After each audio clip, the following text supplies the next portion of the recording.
Hello साथीहरु, welcome छ मेरो भिडियोमा हजुरलाई। आज त हामी खेताला निको जानुपर्ने साखलासम्म हो साथीहरु।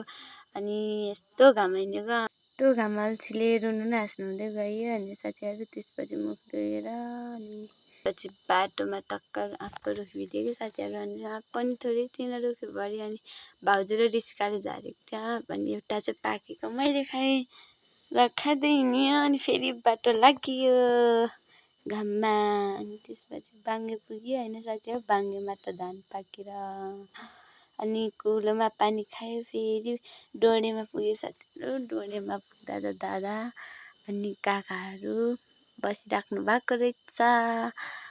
अनि त्यहाँ पुगेर अनि फेरि एकछिन आराम गरेर फेरि अनि बाटो लाग्यो अनि साखला पुग्यो कि साथीहरु। अनि साखलाको पुलमा चाहिँ अनि दादाहरूलाई भेट्यो फेरि अनि बसिराख्नु भएको रहेछ। अनि दादा चाहिँ म हिरो देखिरहेको छैन भन्दै जिस्काउनु हुन्छ कि साथीहरु। त्यसपछि हामी वहाँ पुगेर अनि धान काटेर अनि आराम गरेँ एकछिन घाममा, यस्तो घाममा। अनि बसेँ 2 बजीतिर बसिरहेको थिएँ।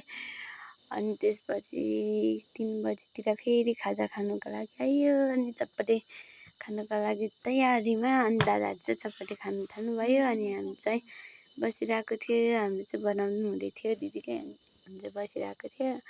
ऋषिका चाहिँ कस्तो गाडी देखेको भन्दै बसिरहेको थियो अनि हामी पनि चटपटे आयो। अनि हामीले नि खाएर अनि त्यसपछि अनि हामी चाहिँ घरतिर आयो साथीहरु।